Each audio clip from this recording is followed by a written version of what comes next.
Good afternoon, everyone. Welcome to the George Dean Johnson Jr. College of Business and Economics for our annual Johnson Innovation Speaker Series.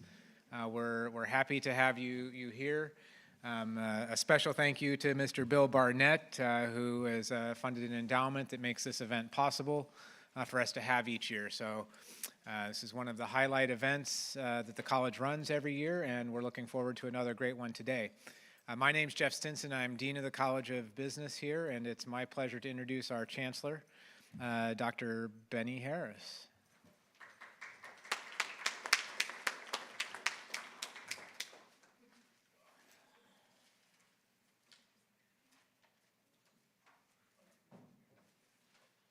So in the spirit of short introductions,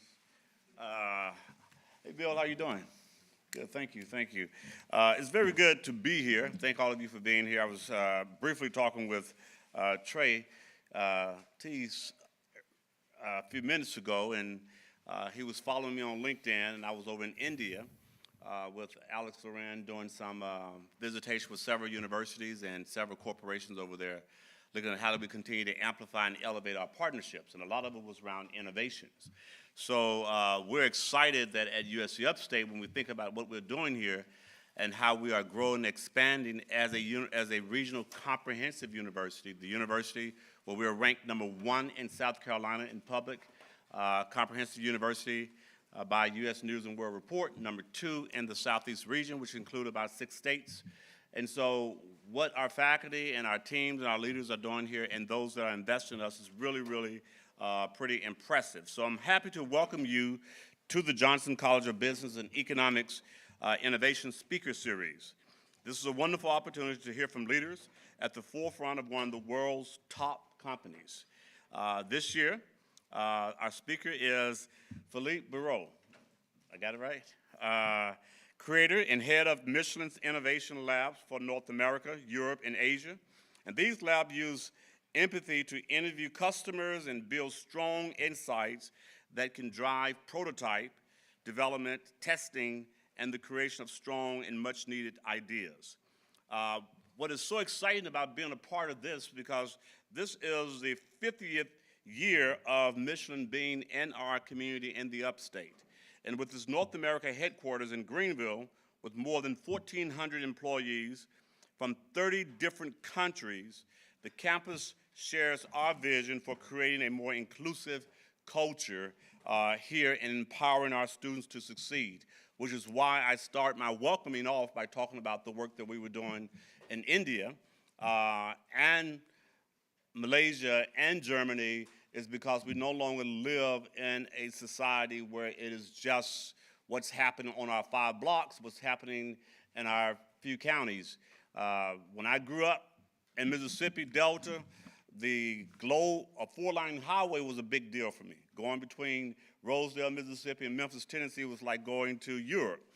Now, my kids go to Europe just to hang out, or they go all over the globe, and so it speaks to how small the globe is. So we are so excited. Before your presentation, I do have something I want to give you. Oh, thank you so much. Well, I'm not giving to you yet. I need to present it. This is a certificate that we congratulate you, the head of Michelin's Innovations Lab, for 50 years of service in the Upstate. Thank you very much. Thank you. It's beautiful. Very nice. Also, we're always trying to indoctrinate new alums to our institution and people who will brag about us and wear our swag. So make sure you wear some of the USC Upstate swag. Put the cup on your desk so people can ask, "Are you a USC Upstate alum?" You're going to say, "No, but I wish I was." That would be the perfect answer. Thank you. Thank you. Thank you very much. Again, thank you very much. You're very welcome. I'm very excited and happy to be here. Before we start, I want to thank again Chancellor Harris, Dean Stinson, and Mr. Barnett for the opportunity to speak to you this afternoon. We're going to talk about innovations at big corporations. So if you expected something else, it's still a good time to leave, right? And I wanted to wish you like a very French bon appétit in good French. And enjoy the lunch. Before we start, just wanted to say that whoever designed this contraption is a design thinking practitioner. Like, there's only one button, it's green, and it says forward. So that's good design. It's really great engineering. Hopefully, I won't be able to get it wrong. So let's talk about innovation. I like the word stretch. I like a stretch, right? Stretch prepares you for an activity, sport, or whatever you would stretch. Innovation is a bit of a stretch of your resources, right? Stretch of your competencies, stretch also of your core. Right? You're going to go beyond your core. I'm not going to talk to you about the next generation of tires or anything that we do as a way to sustain our business. I'm going to talk to you about innovation that's going to stretch, that's going to go beyond the core. Now, the first question that I would ask you, that I ask myself, that everyone asks, is why? Why on earth would anyone want to innovate? Well, there's plenty of reasons, and it depends, right? You might want to innovate because you want to do the right thing, because you need to, because you prepare for the future. You need the growth, right, in today's market. If you look at the Michelin as an example, we will rely on the tires and the tire business and the growth that you can expect from the tire business. We aren't going to grow a lot. As one of the industry leaders, right? There's only so much growth you can get from one market. Well, if you don't grow, it's not necessarily a problem. The problem is that you have a lot of companies around you that are growing much faster than you do. And if you want to stay relevant in today's market, you might as well get on with it because you will end up really tiny, which has plenty of consequences. I mean, if anything, access to financial markets, for instance, right? If you're really small, you probably will not gain the same access as like really big companies. So there's plenty of reasons to innovate. My favorite reason would be really to stay relevant and also remain the master of one's own destiny.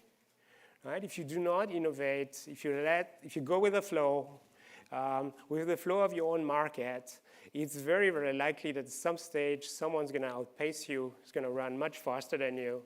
So if you do innovate and you do it smartly, anticipating what your tomorrow is going to be, you've got a better chance of being the master of your own destiny. And in today's world, it's really important, right? As an individual, but also as a company. So I'll try the green button now, see if it works. So bear with me, 3, 2, 1, and it works. We're going to talk about the difference between where to play and where to explore. Every company has a where to play, right? Where to play is where you are now. You're competing in today's market. You have competitors, you have products in front of consumers. You just want to make sure you get the most of the situation. So there's a lot of energy that is spent on the where to play. Where do I need to compete? How am I going to compete? Takes a lot of energy, probably most of the energy of the company. Now, having said that, if all your time is spent on strategizing your where to play, what is going to happen to you at some stage, right? What is going to happen to you is what we mentioned before. You're probably going to be outpaced by someone who is going to learn to play your game much faster and much better than you do at some stage.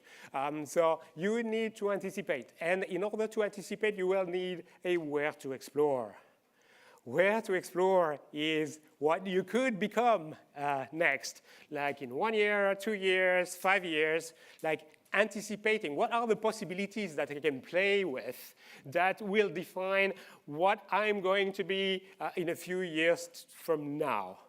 And successful companies usually play both at the same time. So you have to learn to walk on your 2 legs. They have a strong where to play because they need to be relevant in the market where they are currently operating. but they also have somewhere there where to explore, which is going to stretch their core beyond their core, stretch their resources, and define what their future could be, right? So far, so good. The problem is that whenever you look at what you could be, you are looking at a picture that pretty much looks like this, right? Everything is shiny, everything moves very fast, and where do you go, right? How? I mean, where to even look? That's actually a really big issue. When you do make tires and make tires for a living, having made tires for like 150 years, where do you look? What's where to explore? Where do you go? You could be looking at this, looking at that. Worst thing is that someone comes up with a pet project. So let's do this, because that's really trendy. And then all your where to explore resources go into that direction, and then you will soon find out. I hope you know already that in innovation, sometimes it works and sometimes it doesn't. So say if you put all your money, your resources into one shiny object, and it's not a shiny once you've worked on it for a few months, then what do you do? So it's a really big thing, is for a big company to really understand where to look and where to explore. So whenever you are faced with complex questions and you have to resolve a really complicated problem, the simpler the solution, the better. So there's one concept that I like that is very Japanese, which is called ikigai. Right? Ikigai is the conjunctions of several factors that are probably going to point you towards the right direction. So obviously, as a big company, there's a few things that we're really good at, right? If we've been doing business for 150 years, there's probably a few things that define us in terms of what it is that we're good at. I mean, not only tires, but what it takes to make tires. This takes, for instance, material. I mean, Michelin is really good at material science, right? Rubber, chemicals, like anything. Michelin's worked on processes for a very long time. So if there's one thing that we're good at, is robotics. Right? We know how to put together processes using robots doing all sorts of things better and faster than human beings could. That defines what it is that we're good at. What the world needs is pretty much like you looking at the world, that your customers, they will need efficiency, they will need sustainability, they will need whatever it is that your customers will need. But they do have needs, and you have to fulfill your needs if you want to stay in business, right? It's as simple as that.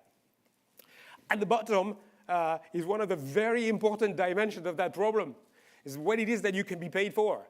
I mean, innovation is fine, but innovation for the sake of innovation is not going to take you very far, right? If no one's going to pay you for it, if you're not going to generate enough revenue and worse, enough profitability from what it is that you're going to do, chances are that you're not going to do it for a very long time, right? You will deplete your resources really fast. At the top, probably the most important dimension. And this dimension is love, right? What do you as a person and as an organization love doing? Where do you see yourself going? Where's your energy? What it is that you love and you appreciate about the world, that you want to contribute to the world? We actually did that exercise. Our CEO started us with that exercise across the whole company. And I thought it was really wonderful, right? Asking people what they like and how they see Michelin contributing to the world. So we ended up with things like help reverse climate change, living longer and healthier, and everyone having a job they love, things like that, right? Like 4 or 5 dimensions that characterize what we as a company, as employees, as human beings, as people, like doing. What's their energy? Why do we go to work in the morning? Where do we get our energy from? And the conjunctions of all these dimensions starts to be like really interesting. So let me try to run one for you. We're really good at polymers, right? We're actually very good at biodegradable polymers, right? That will biodegrade on a predicted path over time. That's a science, that's a material science that we have. What do we know that the world needs? Well, the world and the pharma, especially, in order to fight some disease, these vectors and carriers, to carry medicine very close to the areas that need to be treated. And they will want this medicine to be released over time according to a very predictive path of release. Right? Well, it's interesting. That's a need. It exists in the market, especially to treat disease that is like cancers, for instance, certain forms of cancers, where you need to be really close to where the tumor is in order for you to treat it in the first place. There's probably money in that, right? And that totally resonates with living healthier and longer, right?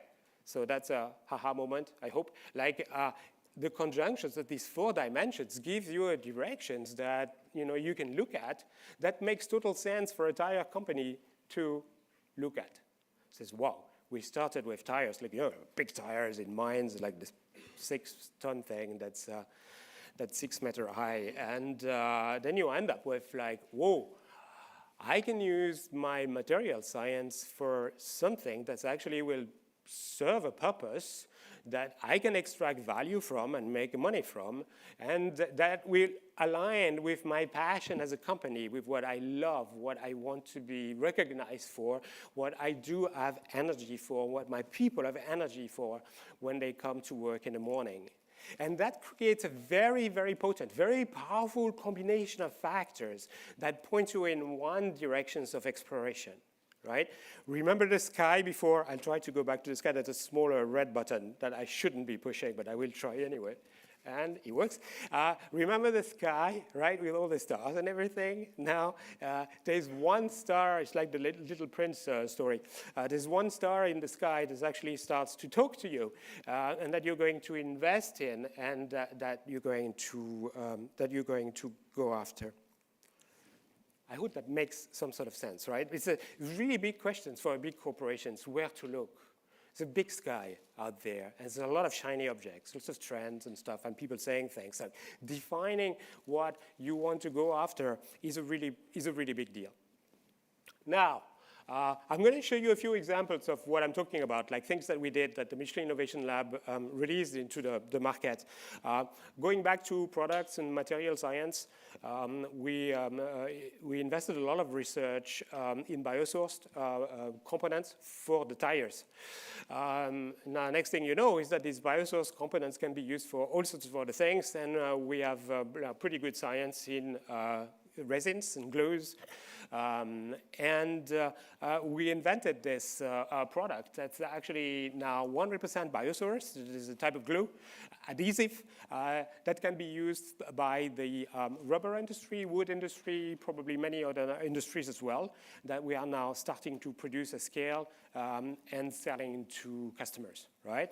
Comes from exactly the same combination of factor. We would have thought that Michelin would compete with other like really big chemical companies to sell adhesive to the market at large.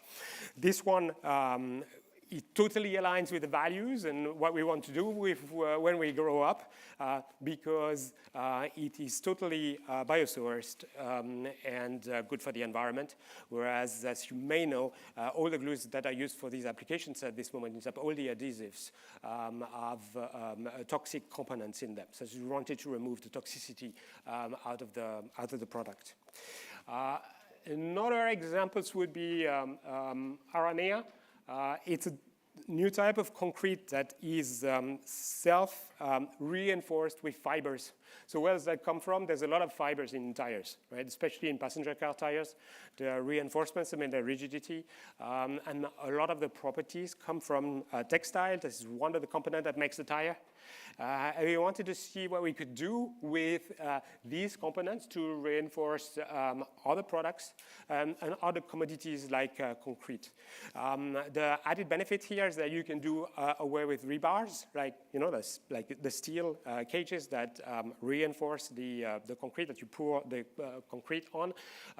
This concrete will be reinforced, and the structure will be reinforced by the fibers that are built into the concrete. One really nice plus of the products, you get like really nice colors, really nice white color. You use a lot less steel, right? Steel would need a lot of margin around the steel also, so you use less concrete and you use less steel, right? So that's, there's a lot of added benefits. So this is another direction that we explored, and another product and service that we are now introducing to the market. So still like big, time difference with where we started as a tire manufacturer. You might have seen that, right? This is Michelin's product to decarbonize maritime transport. This is a big issue. This maritime transport contributes a fair bit of CO2 that's released into the atmosphere. And we invented these contraptions. They are inflatable, so they can inflate and retract them, because you might have gathered that if you need to go under a bridge, you are going to be in trouble like very, very fast, right? So they do retract when needed, when they inflate when needed, and they're very easy to maneuver, and they contribute a very significant CO2 reduction for the ships that they're installed on. So where do you get all that magic from? Where an inflatable structure is pretty much what we've been doing all our company's life, right? And there's a lot of components in there that are components that are very familiar to us. So reassembling them and putting them together to produce this thing in the first place was something that didn't come quite naturally. Obviously, there's a lot of research, right? But when you think about the roots and where we come from, it kind of makes sense, right? It's a very interesting effectuation story. For those who know effectuation, that is hidden in the picture. You see the sailing boat here, right? When we started testing, we started on sailing boats, obviously, much easier. And you need a smaller format, like big discovery. These sailing boats are incredibly easy to maneuver, right? You turn right, the boat turns right. As if you've been on a boat before, you know that that's not necessarily obvious. But for someone who is going to buy a boat for the first time, that makes a lot of sense, right? Turn right, turns right, turns left, turns left. And that's one thing that these sails would allow you to do, right? And they're incredibly easy to maneuver. So the ship, the boat, the sailing boat is very easy to maneuver. So the effectuation story is that some people looked at it, like when we were first testing, and they said, well, why couldn't we buy your technology for sailing boats, right? Because that seems to make sense. Our customers would be really happy because it's really totally, addresses one of the pain points, like very difficult to operate, very difficult to maneuver. These things seem to check all the boxes. And then you as an entrepreneur, individually or as a corporation, look at these guys and they come and they offer you like a contract and they want to work with you. Whereas your goal initially was to decarbonize maritime transport, right? Dilemma, the innovator's dilemma here. What do you do, right? Effectuation tells you that if life gives you lemon, make. Exactly. You've been there before, right? So kind of interesting questions. Where do you go? Where do you direct your efforts? Like towards like these really big ships, knowing it's going to take a long time, that it's going to be costly, or do you go for the guy who tells you, hey, why don't we, can we buy this from you? Wadea is a company that we launched in Europe. We studied that problem both in the US and in Europe. We ended up launching the activity in Europe. This is a service that helps fleets switch to electrical vehicles. So we do everything for them, right? We lease the vehicles to them. We do the maintenance. We reroute their routes because obviously they would have electrical vehicles would have an impact on their operations. So we help them switch their operations to electrical vehicles. We train their drivers and monitor them over time, the full 9 yards. This is an activity that's starting to be really successful in Europe, and again, kind of originate from where we also sell tires, but that's really not the point. That's kind of related to where we come from, right? But really a stretch of what we wear into new activities. Just don't want to leave you with the impression that we're working on products only. We also work a lot on services and how we can leverage our science, our know-how, to deliver new services and transformative services to some industries. We have Parker in the room today. Parker Baxter is the initiative leader at Michelin of this activity. It's called Greener Fleets. So that's something that we've launched in the US market and Canada as well. That's now really successful. The idea is to help fleets understand what they need to do to be more environmentally friendly, to save on fuel, what it is that they need to invest in to have an impact on their operations, their bottom line, and their sustainability. Not only that, we don't only tell them what to do, because we know, we also help them finance these investments through financial markets with public and private money so that they can bridge their financing needs, invest into their companies to get the results on their bottom lines and hopefully do the right thing for the environment. And that's starting to work really, really well. This is really interesting stats, by the way. One of those design thinking moments when you realize that those really big fleets in the United States are really much more energy efficient than your average standard fleets, by a significant factor. And that's an aha moment, what can I do with that, right? What would happen if I would help the US average fleet, whatever that means, to be as energy efficient as one of the top fleets in the country? Can you imagine the money that would be saved, the energy efficiency that would be delivered? This is one of those things that, one of those hints that you look at, and then you pull that thread and say, hey, that could be a business because there's a lot of things that are needed to do that we have, right? Tires, but not only. One of the other innovations that we've delivered as Innovation Lab is aerodynamic solutions for trucks, right? You can also leverage that to save on fuel. So we've got a lot of breakthrough of science around vehicles that we can use to deliver these services. And that's very successful. Now when we've done covered some practical examples, let's do a little bit of theory again. You're students, right? So you must be used to useless theories. So hopefully this one will be a little bit useful. It's big companies often compare to elephants and to aircraft carriers, whatever is big, and deem slow.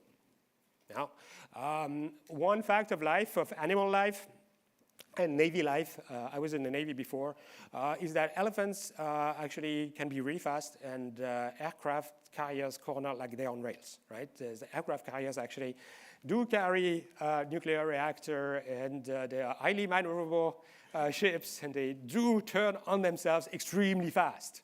So the problem is not so much the speed, right? It's how you use your energy. It's risk, because if you turn on yourself with an aircraft carrier, you do it really fast. Mind the aircrafts on deck, right? Because it's going to be it's going to be quite something. Likewise, elephants don't like to waste their energy too much, right? If there's a herd with them, and they like to use their energy as efficiently as possible in an environment where resources are usually scarce. But if they do have to run, they do run. Interesting facts of life, elephants don't run, they walk fast. right? Because they always have one foot on the ground. They do really run fast. So if you're ever stuck somewhere and an elephant runs towards you, don't try to outrun the elephant. It's probably the most useful thing you're going to learn today. So just make sure you take a note.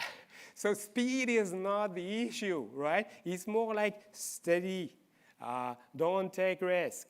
Use your energy efficiently because you've got a job to do, and if you do screw up, the consequences are dire, right? You don't want to sink an aircraft carrier. That's a really bad idea. You see what I mean? Like these companies, Michelin can go very fast if required and if needed. That's not a problem. That's not why we cannot innovate. It's not speed. It's just like everything that we do is geared towards one single job that we know how to do, and we know how to do it well. And every time we divert from that path, we create a risk, and we'll probably not be able to live with the consequences of the risk that we take. Right? It's like your product manager at Procter & Gamble. You're not going to change the color of the Tide packaging unless you've run like hundreds of surveys and customer groups, because that would be suicidal. Kind of the concept, right? Not speed, but like risk. You need to be steady. You need to have your activity under control. That's totally not what you need if you want to innovate. If you want to innovate, you need to be in exploration mood. It's more like the gazelle. You can run here and there and try this. You need to try. You need to be out there. You need to be with customers. You need to see what works and what doesn't. And if it doesn't, then you need to be able to do something else, right? So then the question is, how do you take like some people riding that elephant over there to do some of the gazelle work, to go like all over the place, try things like really fast before at some stage you've learned enough so you've de-risked whatever business activity you want to bring to the market. So it's just to say that we operate worldwide, right? The Michelin Innovation Lab operates worldwide. We have now like 4 innovation labs across the Michelin world. But what I really wanted to show you is this. This is not the way to innovate. This is one way to innovate. One way is to engage your employees. As we talked about employee engagements, we talked about passion, we talked about people wanting to try and do the right thing, and you need to identify these people, and you need to give them an opportunity, you need to give them a chance to do what the company at the end of the day needs, right? So we publish, together with our business clients, we publish challenges, innovation challenges. Like in solve this problem, the customers have this type of problem, how would you solve it?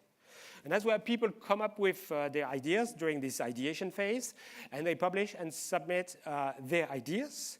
And they have a chance to pitch their ideas to a jury, and to go into the next phase of maturation. So during this maturation phase, this is usually like 10-15% of their time that they have to spend on it for like 3 months. They get a chance to work on the idea that they submitted that addresses the innovation challenge that we published. They do learn something at the same time. And the primary objective during that phase will be to ensure the desirability of their solution to solve the problem that they were asked to solve in the first place. This is where and I'll show you that we work a lot with customers to establish desirability and to make sure that we are onto something. Now, if they are onto something, they have the opportunity to pitch in front of a group jury that will allow them or not to go into the incubation phase. So incubation, I mean, I guess you know what it means, that we assemble as a small business. That's where they leave their job, right? They leave their job, we give them a budget. They leave their job like Parker did to run a young business inside a big organization with only one goal, which is to take it to scale. Right? What does it take? What it is that we need to de-risk? What are the assumptions that we need to de-risk to take this new business to scale? It can last a year, it can last 18 months, it lasts whatever is needed to take this new business to scale, after which, obviously, the business takes its path to scale. And I've shown you some examples of a business that we are running at scale already. Now, all this is fine and well, But it's probably the second thing that you need to remember after the elephant thing, which I hope you remember, is that innovation's a funnel, right? It doesn't always work, obviously. As you work with customers to establish your desirability, as you work to establish the viability of your business model, as you work on feasibility, like TRL for tech and stuff like that, you might end up finding out that, well, it's not working. In our business, the faster you fail, the better, obviously, because you would have spent very little resources establishing that it's not going anywhere, so your time, the resources can be used to do something useful and redirected to do something that's actually useful. The faster you fail, the better, right? So that's why we try to fail fast. So these are the metrics that I'm looking at right now, so give and take. Plus minus 1,000 should be about right. If you take 1,000 ideas out there, you will probably end up with 100 ideas that you will take into maturation. That should give you about 10 projects that you're going to incubate. And if you're lucky, that will give you one that you will take to market. All right? 1,000 ideas, one new business activity that will deliver.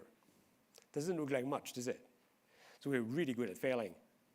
We are professional failures, and we do it really well.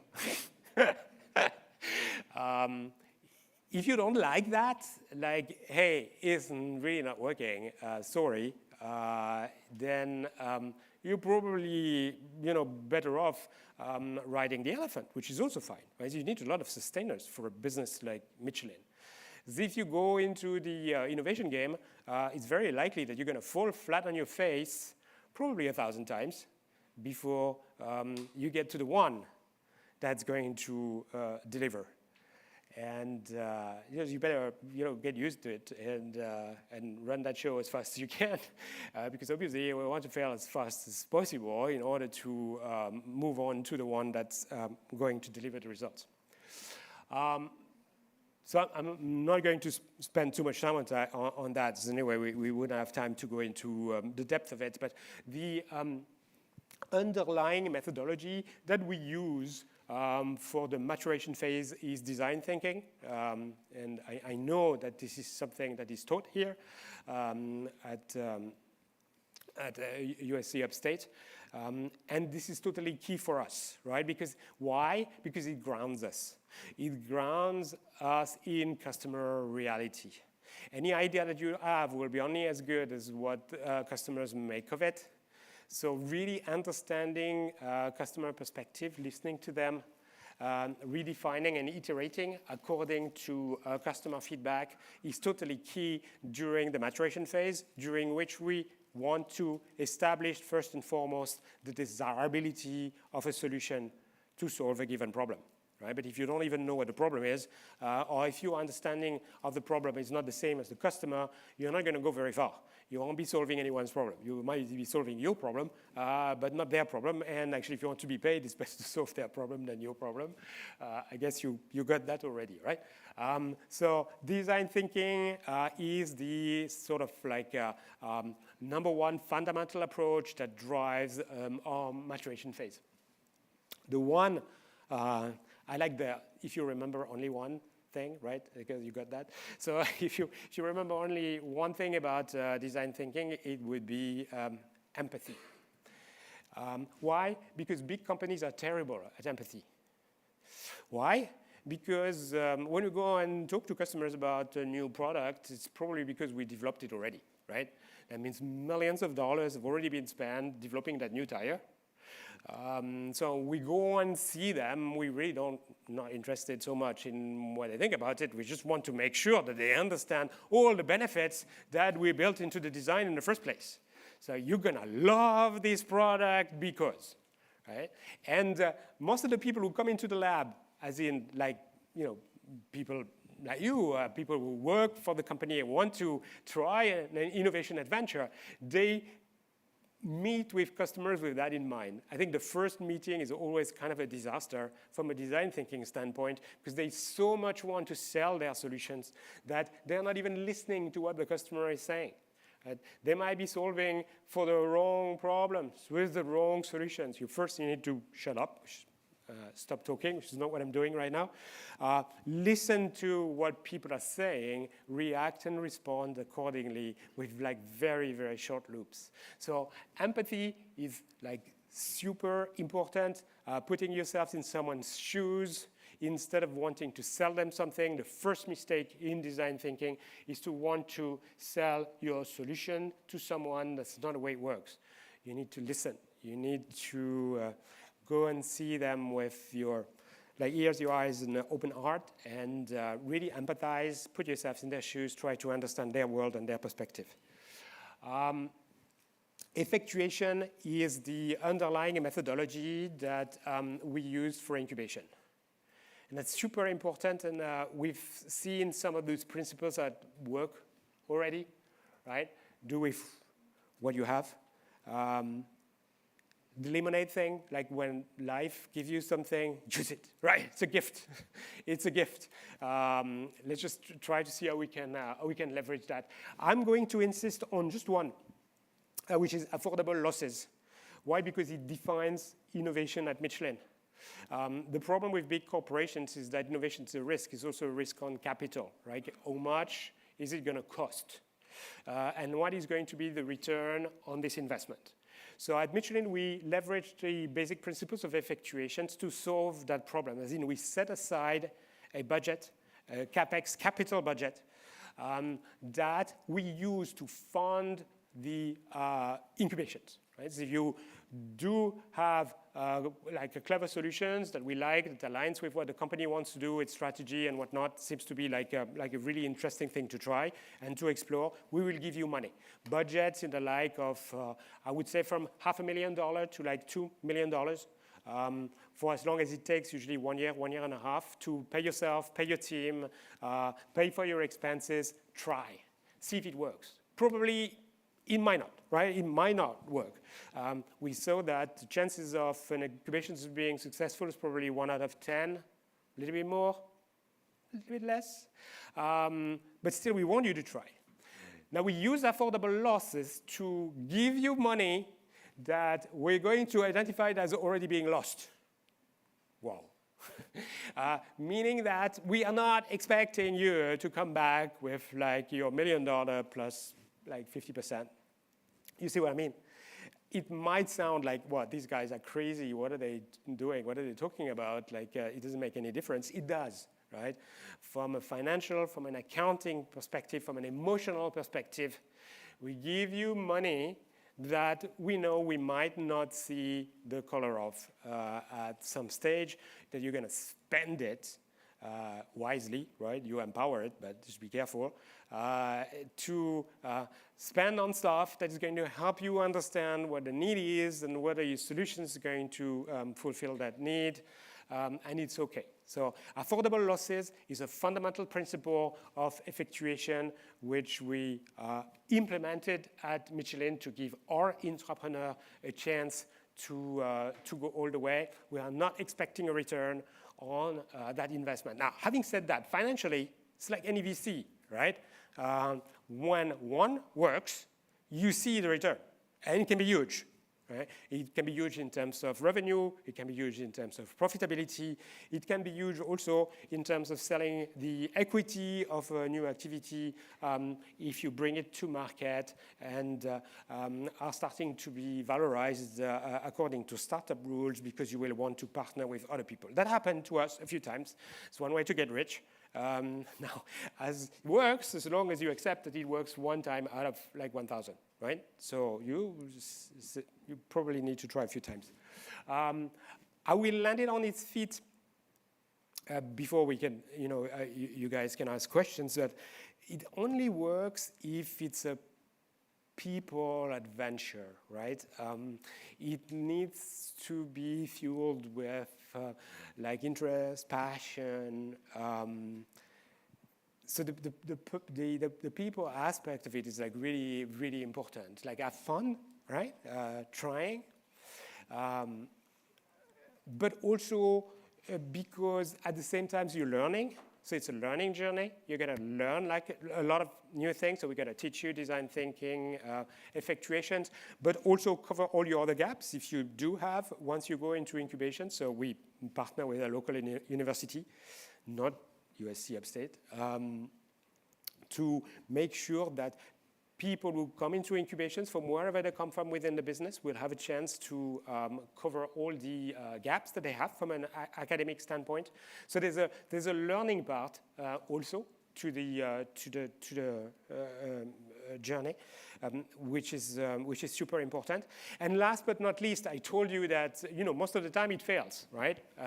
So if you do fail during the incubation phase, that means that since you left your job before, you're stuck in a job that's not going anywhere because your incubations will not go to market for generally lack of desirability, feasibility, or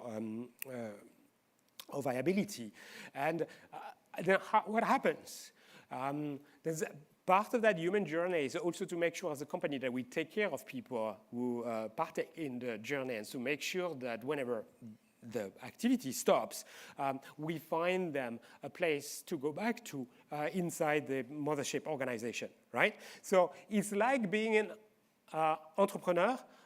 It's just like you don't have to mortgage your house, right? And you're not taking a risk with your job, because the theory is that if you've gone through that journey, learned so much, been so close with customers, that you are so much augmented by what you've learned and by your experience that it becomes very easy to find a job inside the organization, and if at all possible, at a higher level than the job that you left to go into incubation. So the people side of it is very important, because obviously you want positive reinforcement, right? In a world where you fail most of the time, you still need to create positive reinforcement, because people, no one wants to try, right? It's as simple as that. So these are the messages I wanted to leave you with. Just some advertising for the platform at Greer, which is part of a very interesting ecosystem that we have in the region here around innovation. So what we do there's like several things that the platform at Greer does. There's one thing that the platform at Greer does exceptionally well is an entrepreneurship bootcamp. So if you do have a project, and Michelin partners with the platform Agria, obviously, and I will tell you exactly what my involvement in this is in a minute. If you do have a project, something that you really want to try, if you really want to land your pitch, and make sure you pitch as good as possible, that you're pretty much at the end of the maturation phase, like your customers, their problems, their solutions, you put your pitch together. The bootcamp is like a 2-day experience that will help you land all this nicely, pitch in front of a jury, and probably for the first time get some jury feedback before you start working with venture capitalists. It's a very good product. It takes 2 days of your time, so if you do have projects, go to the website and make sure that you register. Talk to Mr. Mino here, who is doing most of the recruitment for the platform at Greer, and we team up. It's an exceptional program that you have in the region that you can benefit from. And the reason I'm telling you this is because Michelin was kind of a founding member to assist the city of Greer to put this program together. That is facilitated by the company. It's called Blue Ink, that really is excellent at practicing design thinking. And I manage this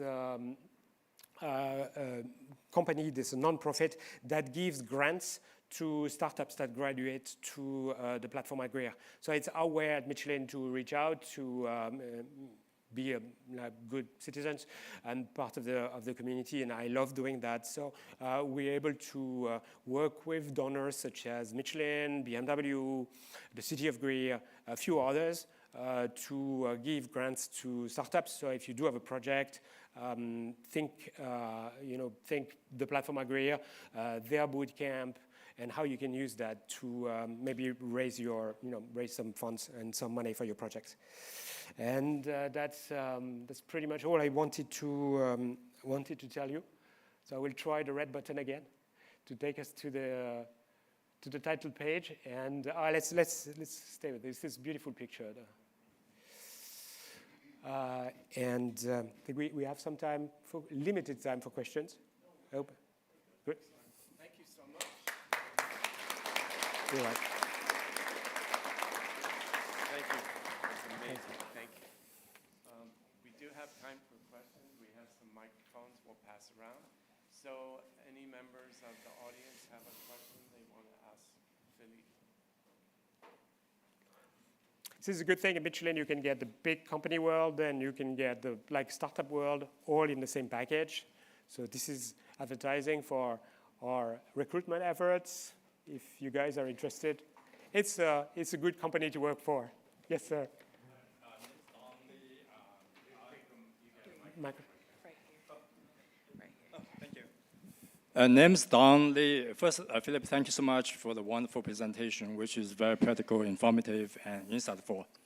I'm the startup founder of Layer P technology, which safeguards sensitive information from leaking to AI. My question for you is, what advice could you give to entrepreneurs?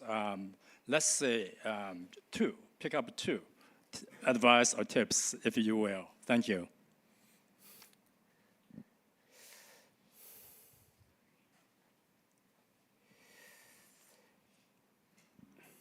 First advice is protect yourself. It can be taxing, so try to maintain a stable environment around you so that you don't lose your sanity trying.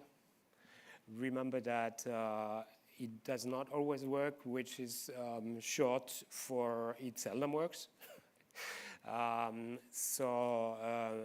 That means that you have in your life some stability otherwise, because you're probably gonna work a lot, take a lot of hits, and be successful sometimes, but not all the other times. So protecting yourself, having some sort of stability, whatever it is you do, right? Otherwise, so that it does not become the only thing in your life. Because if not, you could end up in trouble. The second thing is a very, very difficult advice to define and to articulate, because I'm looking for people with a passion, with a dream, with drive, who want to make a difference. But on the other hand, we want to be aware of the lemonade thing, right? That sometimes, whoops, this actually is gonna make me money. Soon, it's gonna be profitable. Why don't I do that, right? So then the question always is, and I was talking about the dilemma, looking at actually this picture, is how do you make these decisions, right? And how do you balance the need for cash, revenue, profitability, without necessarily compromising the target that you have and the dream that you have. It's not kind of an advice, but just be aware of that. Sometimes you have to make choices, and you have to be able to balance several things in your head and your mind and your business, thinking about your employees, your VC, your corporate VC in my case, while still wanted to be cognizant of the difference that you want to make in the world and not compromise it. And that's a very, very difficult decision to make sometimes. You're welcome. Other questions? I know some of our students here have questions. Yes? Philippe, I have a question. I think we had a question from the room. Thank you. My name is Havadak Majay. I'm a cybersecurity major at Upstate. And one of my questions was, you talked a lot on sustainability values as a company. How far do you take it into a day-to-day life interaction, within buildings? Is it something that's present just in the products that you build, or is it also present in things within the company, for example, buildings or everyday use? Thank you. It's an excellent question. Thank you for asking these questions. Yes, I mentioned it several times, but did not really insist on it. It's kind of a core value. So I know it's easy to say, especially when you make tires, right? Because by design of the problem, our scope 3 is huge when you look at it from an environmental perspective. Our CEO said that everything that we do now must be sustainable. So it's really what drives the company and how it wants to grow. It certainly drives our innovation efforts. It drives the core product as well. So in removing anything that can be toxic, making sure that customers make the best of the product that they buy. By the way, tire subscription services and services that we provide to change the tires for customers are actually pretty virtuous, because we make sure that they keep the products as long as possible while being like 100% safe. So these are all things that. But it also transpires on the sites, as you said, like the factories, like how we use resources, water. In particular, energy in general, what energy we use for our boilers and things like that, and it's one of the key criteria that helps us define how we switch from one phase to another, like from idea to maturations, from maturations to incubations. I mean, we like to think in terms of environmental footprint, and the concept that we use is people, profit, planet, right? Is how do we balance across these three dimensions without compromising one. So now we use the times. It's like has to be people times profit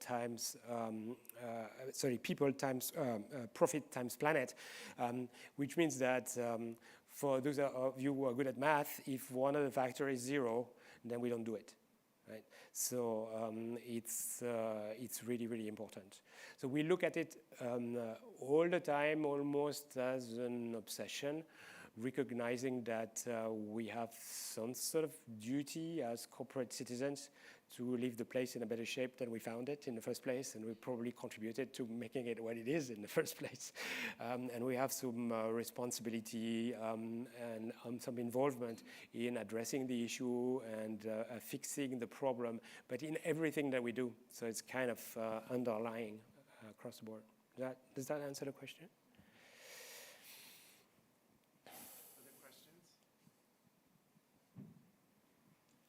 Thank you for being here today. I'd like to hear more about the scaling up phase. How do you manage that? And I know the time frames probably vary quite a bit. Is there a maximum time that Michelin uses? Our average time in incubation is probably 12 to 18 months, after which we believe is the right time to scale or not, right? Stop or scale. Scaling doesn't look like much. Like the question, it's probably one of the most difficult things to do, right? I told you about affordable losses, right, as effectuation concept. And we really apply that, but we apply that from a corporate standpoint. As in when I have these initiatives going into incubations, they are under a corporate financing, right, for a period of time, because that helps protect them at an early stage. So you want to make sure you protect your seeds with that money, and you do not get them too close to the business lines, because the business lines obviously will want to see a lot of revenue, a lot of profitability sooner than later. So that's one way that we found to protect them while they are in incubation. But now that cannot go on forever. So there's a time limit. If you run out of money, sorry, but you probably need to do something else with your valuable time, or you have to anticipate you docking into one of the business lines. Hence the importance of being aligned from a business standpoint with the company strategy, what the company wants, and what the business line needs, and what sort of activities they will want to augment their business portfolio.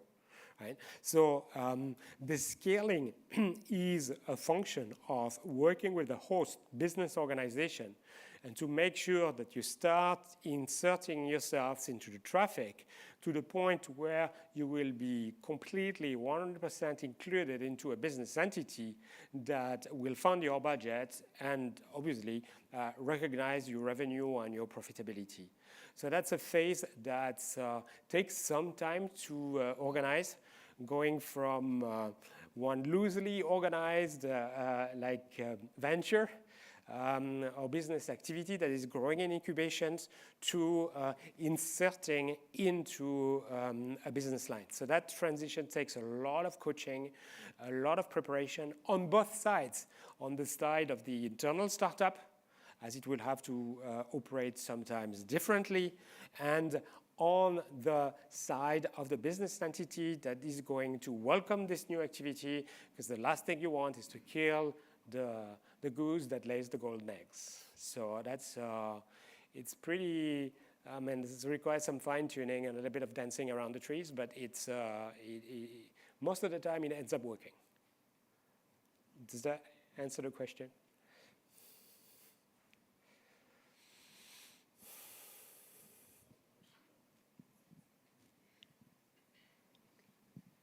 I think it's whoever has the microphone as long as you grab it first. This is Russ Stapleton from Susmatech. I have a couple questions. One is, how profitable are decarbonizing technologies, especially without government subsidies, number one. And number two, how far out can you look for innovation? So, you know, the right product has to be there at the right time. Can you look out 20 years? Can you look out 100 years? Thank you for both questions. We'll start with what money is there in decarbonization. I think it depends on the industry. Here it's pretty obvious because we're talking with this technology and like 20+% energy being saved. So if you apply that to like diesel that is used to power these container ships, you will end up with an equation that can become very favorable, like very quickly. But you're right, people, profit, planet, right? The P for profit is really important. What's the ROI? We cannot bring a new activity to business for the sake of planet only because it's not going to work. So you need to make sure that the way your business model is built, it delivers value to the customers in a tangible way, so they see the return on their investment. So when customers signed with Parker Steams, for instance, they do get a very significant return on the money that they spend with us because we'll be able to serve them X on diesel fuel, for instance, right? And we can prove it. And we know that's the only way of doing business today. I think one of our US customers told us at some stage, yeah, planet, it's great. Green is the color of money, right? So we are completely aligned with that. We need to provide return on investments. Now, how far we look depends. It depends on the type of technology. It can take a very long time. I take airless tires, even though it's a tire, it's still completely different. Right? It's a completely different technology, mechanically, from a material standpoint, completely another science. It took us years, probably 20 years, to get to where we are today. Now it works, right? But it took a really long time. So sometimes you need to take a bet for the long term because you know that bet is going to define who you are in the future. Now, this story set aside, we are talking about much shorter cycles these days. Because if you're talking about services, digital products, you should be in the like 6 months to 18 months cycle. And if we're talking about products, we try to shorten the cycles as much as we can. With like prototyping technologies and trying to invest as little as we can upfront in order to shorten the TRL cycle. So we are, of course, working on shortening these cycles. So it depends actually on the type of technology and product we're talking about. But the underlying idea is obviously to shorten the development cycles because it costs a lot of money. So every trick in the book that we can use, we try to apply it. Sometimes it's a function of adoption also, right? I mean, for people and customers to adopt airless tires, for instance, I mean, it can take a while, right? It's going to cost more, but you cannot destroy these things. You don't have to change them. You cannot destroy them. They cannot be punctured.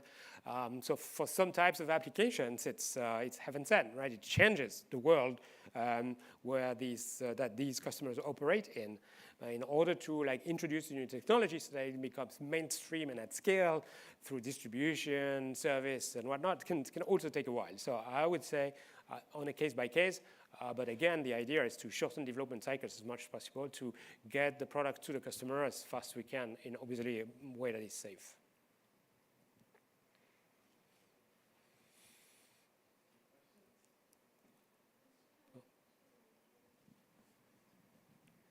Hi, good afternoon. Thank you so much for being here today and giving us this wealth of knowledge. Welcome. My name is Georgia McClintock. I'm one of the career counselors in the Office of Career Management, and I work very closely with our tech-centered students.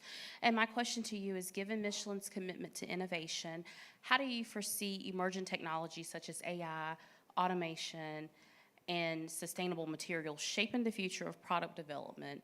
And what skills or mindsets do you believe students should cultivate now to stay relevant and contribute to this evolution? That's very good, interesting question. Thank you. Well, obviously, Michelin is working and applying these technologies as we speak. We found our way into AI. I think the main danger with AI is to concentrate all your AI skills and competencies in one place. We do have significant critical mass of AI skills. With a dedicated team in India now that is really good at what they're doing. We also want to make sure that it percolates throughout the organizations and that all the organizations understand the changes that are in front of them. So there's a lot that is done for technology adoptions based on use cases to adopt these technologies, leveraging some central resources that we have that can be applied to parts of the organization. The second part of the question is, what do you need to do to prepare for the future? Well, that's a really big question because I mean it's a fact of life. The jobs that you will get, even when you get out of here, let alone in 5 years, probably do not even exist.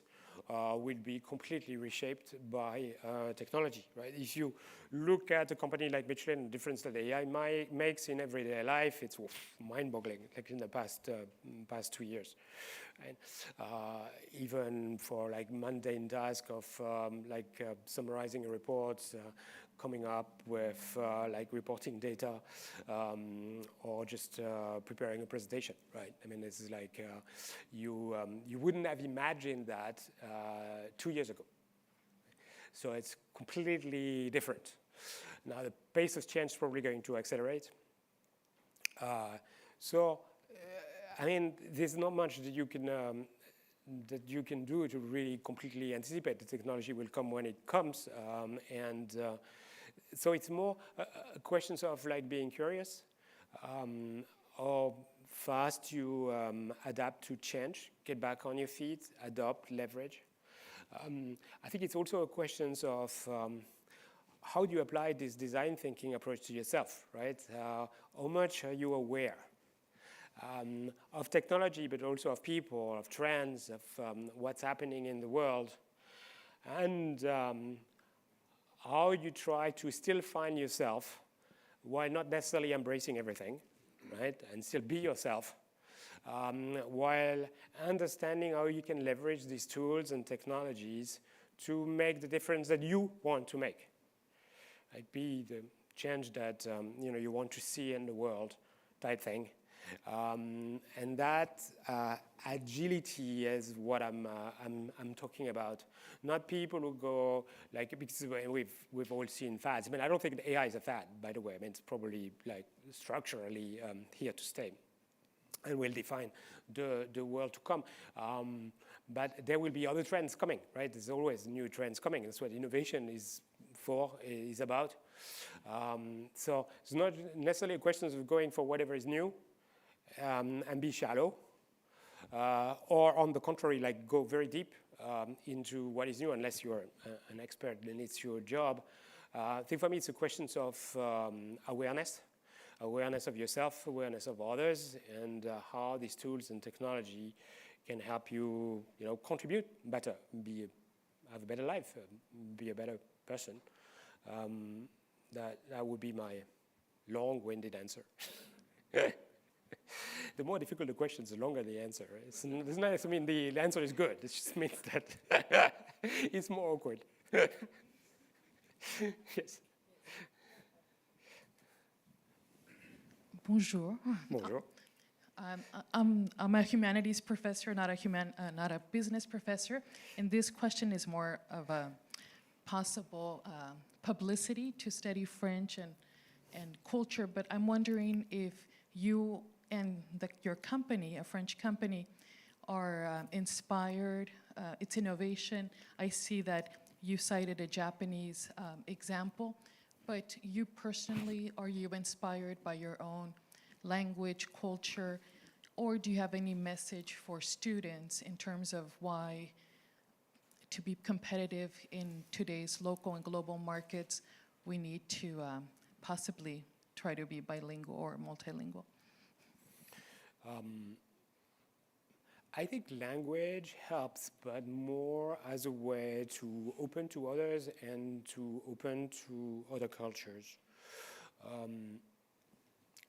Michelin as a company was created in France a long time ago. Now you realize this business is everywhere. And actually, the weight of our business is in the United States, right? I mean, in terms of turnover and profitability. I don't think we can disclose the figures, but if we were in like the 40+% of Michelin's turnover being in this country only, we should not be very far from the truth, right? This is one way to disclose without disclosing. So our business is like worldwide, and our teams are obviously everywhere with different cultures and different personalities as well. Because everyone brings their personality to work, and it's great. Then the questions becomes more not necessarily surrendering one's own culture, because our culture to a point define who we are, how we were brought up, but more to be open to the other cultures as well and to the other people. And more to realize that one cannot solve a problem on their own, that you need different perspectives into a team to solve problems, and that comes as different input coming from different cultures. I think the company needs to have a culture and have values, obviously. You do have a culture and values. The danger is to mix everything into like the cultural blender, and then everyone's the same, which is wrong, according to me. This doesn't work, and it's counterproductive from a work standpoint. So it's like bring your culture, bring your diversity to work. And I can use the Michelin Innovation Lab as an example, because we are very intentional in recruitment, and whenever we work with people, to make sure that we work with teams that are diverse as possible. So we become and we welcome diversity of language, culture, and obviously all the other multiple aspects of diversity. I think it's really important, especially when you work again on design thinking with customers, like collecting different perspectives.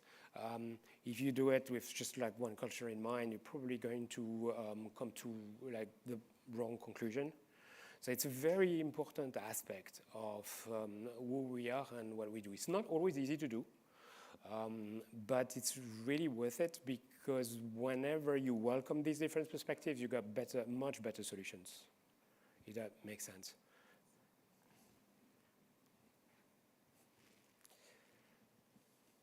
Any others?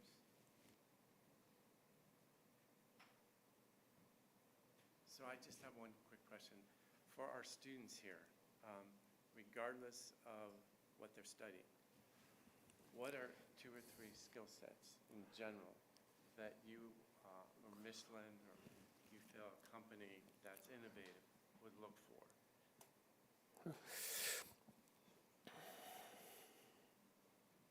I mean, be open-minded. It's like really important to consider a world of possibilities. You never know what life is going to throw at you. Michelin is a company of like very diverse employees in multiple countries using diverse languages. We make that point, but also of multiple possibilities in the future. So where you saw where we're driving this business and what directions we're driving towards. So I would say being open-minded, being able to adapt, coming with your diversity and what defines you to the meeting table. These are probably the things that I would be looking for, because at the Michelin Innovation Lab we recruit from all areas of the company. So we've got people coming from IT, from manufacturing, from marketing, from sales. We have engineers, we've got business people. We have a very, very diverse team. Because you're looking for people, I like awareness. I mean, it's aware of themselves and who they are and what they can bring, aware of the environment that they live in, and passion. People who are really passionate about something. Bring your passion to work. We never know. This is really important. If it's important to have drive, to be driven by something that's bigger than yourself, I would be looking for that. Obviously, the planet, the environment is one dimension, among others, right? Some people like to work with other people, make a difference in the world in that way. That's up to you. But having some sort of life into you, like some sort of passion for something that is bigger than you, that usually is something that we would look for. Make sense? One more question? Sure. Afternoon. Good afternoon. How much importance do you place on repairability and replaceability on products? Because I was looking at the sail and I just imagined if my pump motor for the inflatable sail went out, how much would I be sitting out in the middle of the ocean just wondering, being able to replace that, or if there's a hole in the sail? Give you a pair of roses. Good luck. No, of course, repairability is like a really, really big issue in terms of sustainable design. So that's something that we pay a lot of attention to. When we make our core products, right? We do have now products that regenerate themselves as they roll. We were one of the first companies to put a lot of emphasis on retread, for instance, like reusing your tire casings and retreading tires so that you have less impact on the environment. So yeah, remanufacturing is a big thing for us, and I think we're moving towards an index where we look at the overall environmental footprint. And repairability is a very, very big dimension. Again, it's people, profit, planet. If we see that it will have a negative impact on the planet and it will not be helping, we will not do it. I mean, that has been our commitment for a while. So we'll try to look for everything that will decrease the environmental footprint, including beyond its immediate usage, right?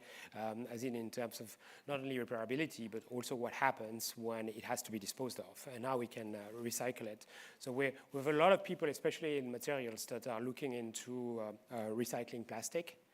And we made a few investments in that area as well, which is consistent with what I explained before. And we're typically looking at full life cycle. And again, on all scopes, right? Scope 1, Scope 2, but all Scope 3. That makes sense? Thank you very much. Great questions.